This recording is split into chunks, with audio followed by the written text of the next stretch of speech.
Time और education का हमारे जीवन में कितना बड़ा रोल है, आज की इस वीडियो को देखने के बाद आप अच्छी तरह समझ जाओगे। आज की इस वीडियो में मैं आपको ऐसी दो कहानियां बताऊंगा जो आपको शिक्षा और समय दोनों की अहमियत समझा देगी। तो चलिए शुरू करते हैं। यह कहानी एक टीचर अंजलि की है। वह 5वीं कक्षा के बच्चों को पढ़ाती थी। जब भी वह क्लास में जाती थी तो कहती थी आई लव यू ऑल, लेकिन जब वह आई लव यू ऑल बोल रही थी तो उसे पता था कि वह झूठ बोल रही है, क्योंकि उस कक्षा में एक बच्चा था जिससे वह नफरत करती थी, क्योंकि वह गंदे कपड़े पहनता था, उसके जूते गंदे होते थे, उसकी शर्ट की कॉलर गंदी होती थी, उसका ध्यान हमेशा कक्षा से बाहर रहता था। अंजलि मैडम मन ही मन उससे घृणा करती थी। धीरे धीरे उसकी नफरत और बढ़ती गई। वह राजू पर ताने मारने लगी। जब वर्ष के बीच में प्रोग्रेस एग्जाम हुआ तो राजू के ग्रेड्स बहुत ही कम आए। अंजलि मैडम पहले से ही राजू से नफरत करती थी, इसीलिए उन्होंने राजू के घर वालों के लिए एक पत्र लिखा, जिसमें उन्होंने राजू के चरित्र को जाहिर करने के लिए कई प्रकार की गलत बातें भी लिखी, क्योंकि वह मन ही मन राजू से नफरत करती थी। स्कूल का एक नियम था कि प्रोग्रेस रिपोर्ट घर पर भेजने से पहले प्रिंसिपल के पास जाती थी। जब प्रिंसिपल ने देखा तो उन्होंने सोचा मैडम ने तो एक भी बात अच्छी नहीं लिखी। प्रिंसिपल ने मैडम को बुलाया और कहा आपने एक भी बात अच्छी नहीं लिखी बच्चे के बारे में, कुछ तो अच्छा लिखिए। अंजलि जी कहने लगी कि जैसा बच्चा है सर मैंने वैसा ही लिख दिया है, इसमें बुरा ही क्या है। प्रिंसिपल सोचने लगे कि कैसे मैडम को समझाया जाए। उन्होंने कर्मचारी को बुलाया और कहा कि जो राजू की पुरानी क्लास की प्रोग्रेस रिपोर्ट्स हैं उसको आप अंजलि मैडम की टेबल पर जाकर रख दीजिए। अगले दिन जब मैडम विद्यालय आई, उनकी टेबल पर राजू की पुरानी प्रोग्रेस रिपोर्ट्स थी। मैडम बहुत ही खुश हुई कि अब देखती हूँ क्या क्या इसने कारनामे किए हैं पुरानी कक्षाओं में। उन्होंने देखना शुरू किया। उन्होंने राजू की तीसरी कक्षा की रिपोर्ट उठाई तो उसमें लिखा हुआ था कि राजू बहुत ही अच्छा बच्चा है, बहुत ही इंटेलिजेंट और बहुत ही समझदार है। जब उन्होंने चौथी कक्षा की रिपोर्ट उठाई, उसमें लिखा हुआ था कि आजकल राजू का ध्यान पढ़ाई में कम लगता है, क्योंकि उसकी मां को कैंसर डिटेक्ट हुआ है और वह आखिरी स्टेज में है। राजू अपनी मां के लिए चिंतित है,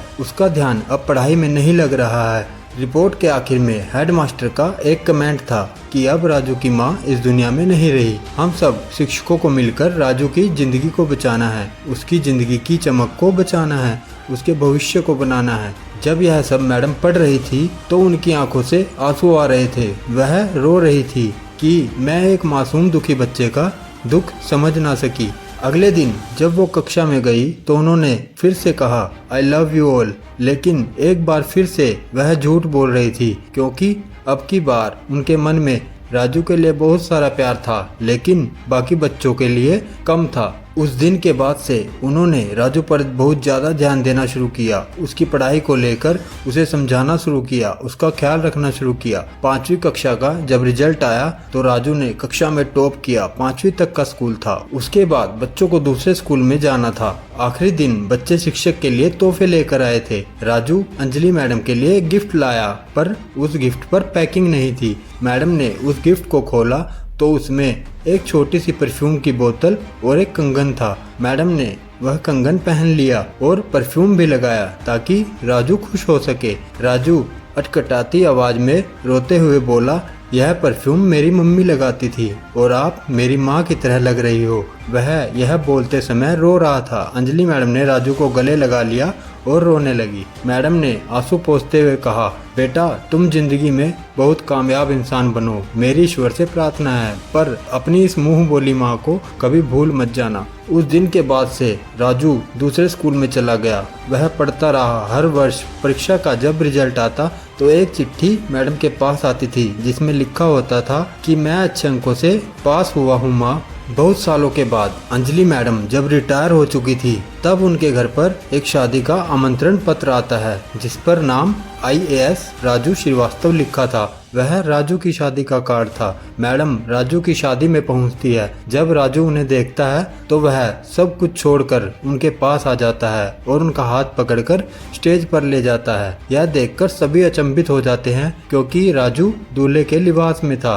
राजू माइक हाथ में लेता है और कहता है कि ये मेरी वो माँ है जिससे मैं आपको मिलवाना चाहता था। राजू सभी को अपनी कहानी बताता है और रोने लगता है। ये सब देखकर मैडम भी रोने लगती है। इस प्रकार यह कहानी विद्यार्थी और शिक्षक के रिश्ते के लिए अमर हो गई और शिक्षा का महत्व भी समझा गई। अब बात करते हैं दूसरी कहानी की।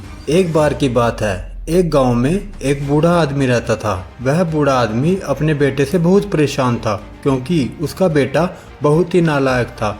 वह कोई काम नहीं करता था और बस गांव में इधर उधर घूमा करता था। तो एक दिन उस बूढ़े आदमी ने अपने बेटे को सबक सिखाने की सोची। उसने अपने बेटे को अपने पास बुलाया और उससे कहा कि बेटा, घर के अंदर अलमारी में एक घड़ी रखी हुई है, तुम उसे निकाल कर लाओ। लड़का घर के अंदर गया और उस घड़ी को बाहर निकाल लाया। फिर उसके पिता ने उससे कहा कि अब तुम एक काम करो, इस घड़ी को अपने साथ बाजार में लेकर जाओ और जितने भी लोग तुम्हें मिले सबसे तुम इस घड़ी की कीमत पूछ कर आना। अब वो लड़का उस घड़ी को लेकर बाजार में चला गया। उसने बाजार में सभी लोगों से उस घड़ी की कीमत पूछी। किसी ने उस घड़ी की कीमत 500 बताई, किसी ने 1000 तो किसी ने 800।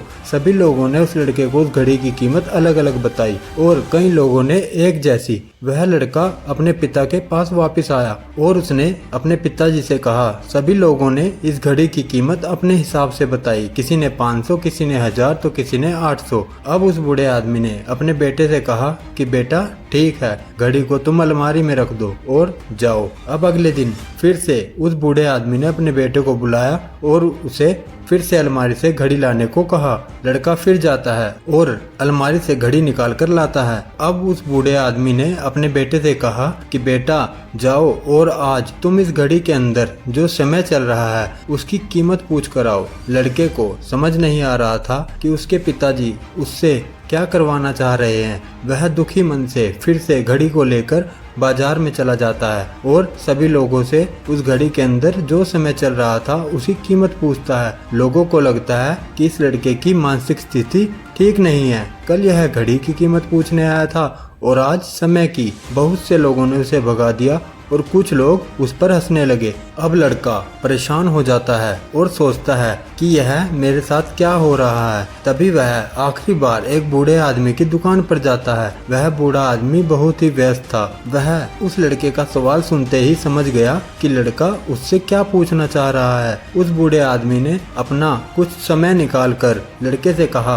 बेटा यह जो समय है ना जिसकी तुम कीमत पूछ रहे हो, इसकी कोई कीमत नहीं लगा सकता। तुम करोड़ों रुपए देकर भी अपनी जिंदगी का एक सेकंड भी वापस नहीं ला सकते हो। इसीलिए इस टाइम का सही उपयोग करो। टाइम की एक अच्छी बात होती है और एक बुरी बात होती है। बुरी बात यह है कि टाइम गुजर जाता है और अच्छी बात यह है कि तुम उस समय को किन चीजों में गुजारते हो यह तुम्हारे हाथ में होता है। सभी के पास दिन में 24 घंटे होते हैं, अमीर के पास भी और गरीब के पास भी। बस यह तुम्हारे हाथ में है कि तुम उस टाइम से क्या नया कर सकते हो। तो अपने एक एक पल का हिसाब रखो कि तुम उन्हें किन चीजों में उड़ा रहे हो। उस बूढ़े आदमी की बात सुनकर उस लड़के की आंखें खुल गई, मानो उसमें एक बड़ा बदलाव आ गया हो। और फिर वह अपने पिताजी के पास उस घड़ी को लेकर वापस आ गया और उसने सारी बात बताई। और उस दिन के बाद से उस लड़के की जिंदगी बदल गई। दोस्तों कहते हैं कि टाइम सबके लिए फ्री है, लेकिन यह बहुत ही अमूल्य है। वह कीमती है। तुम उसे खरीद नहीं सकते लेकिन तुम उसे इस्तेमाल कर सकते हो। तुम उसे रख नहीं सकते